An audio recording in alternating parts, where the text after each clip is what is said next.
Why is energy efficiency an important energy resource?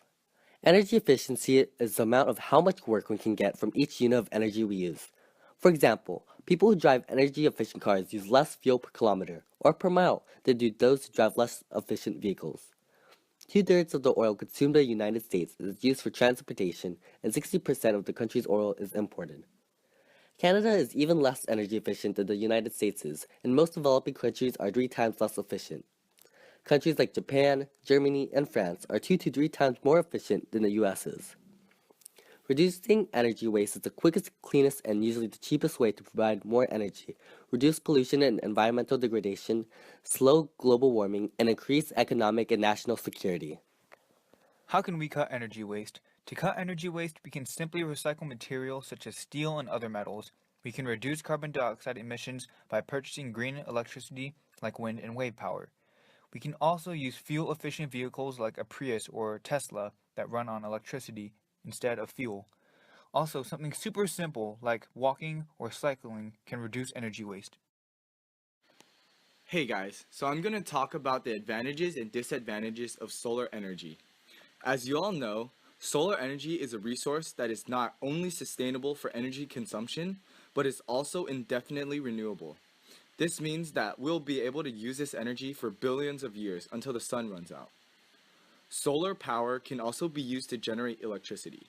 They also require little maintenance.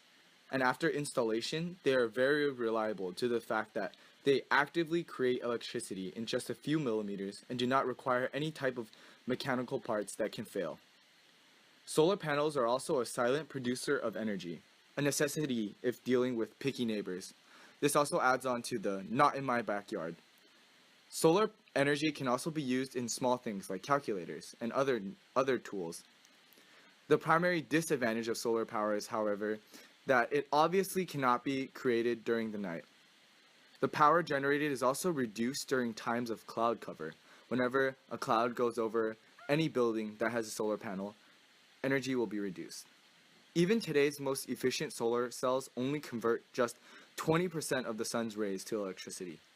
But with increases in advances in solar cell technology, this number is likely to increase.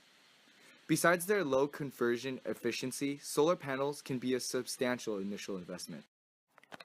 What are some advantages of producing electricity from the water cycle? Some advantages is that it does not pollute the air, it relies on the water cycle and driven by the sun, it is renewable, and it can control the flow of water through turbines. However, there are some disadvantages, such as the negative impact on fish if they cannot migrate past the dams.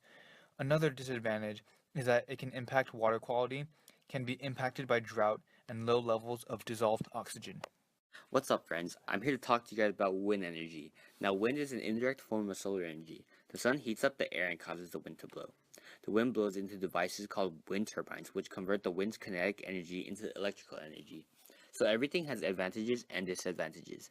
So in the case of wind energy, I will first be speaking about the advantages of using wind as an alternative. So wind is free to obtain, and since we now have more advanced technology, we can capture wind efficiently. Wind turbines also do not emit any greenhouse gases or any other pollutants. Wind turbines also take up a small plot of land since the device is very skinny. Especially with the use of wind farms, wind can be used to its utmost potential. This alternative source can be used effectively in agricultural areas. Since many agricultural areas are in remote places, the people there can create energy by using wind turbines. This is especially effective in third world countries. Now, this may seem great, but as I said before, everything does have disadvantages. So many areas may not have strong winds or constant winds, so wind turbines might not be able to produce the same amount of electricity at all times. The wind farms may not be able to power an entire city. In more populated areas, people either want to preserve the land and leave it in their natural forms, or people just find it unpleasant to look at. This is called not in my backyard. There is also the problem of wind turbines creating noisy sounds. And even though wind turbines do not emit pollution, the creation of these wind turbines do emit some pollution. And since wind turbines create some type of suction, it can be a threat to birds and bats. What are the advantages and disadvantages of geothermal energy? Some advantages of geothermal energy include that it is a renewable source of energy, and it is also non-polluting and environmentally friendly. There is also no wastage of generation of byproducts. It can also be used directly, such as heating homes and cooking. There's low maintenance costs. Geothermal power plants do not occupy much space and is not dependent on weather conditions. Some disadvantages include that not many sites can produce geothermal energy, and it is also far away from market cities where it needs to be consumed. The potential of the source is very small. There is also danger of eruption from volcanoes. Installment costs of the stream can be very high. There is also no guarantee of the amount of the energy produced.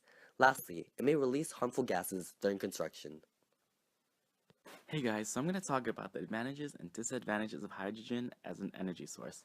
Hydrogen is found in many organic compounds, notably the hydrocarbons that make up many of our fuels, such as gasoline, natural gas, methanol, and propane.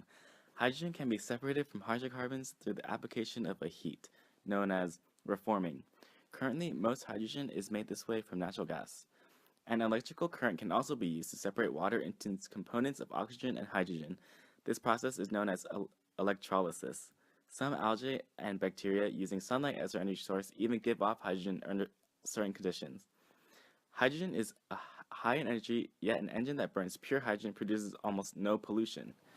A fuel cell combines hydrogen and oxygen to produce energy, heat, and water. Fuel cells are often compared to batteries.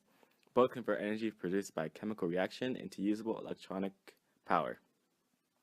However, the fuel cell will only produce electricity as long as fuel, hydrogen, is supplied.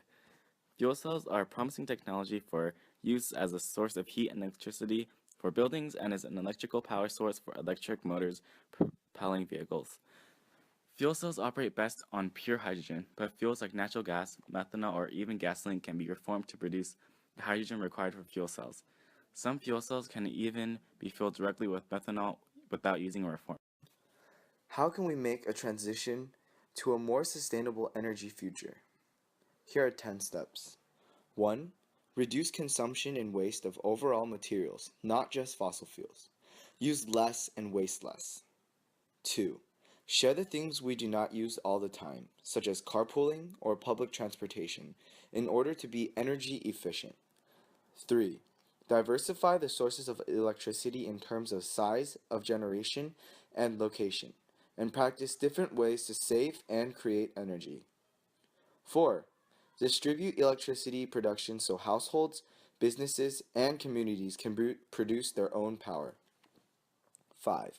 Develop a way to store a larger amount of electricity because renewable energy can be easily lost. 6.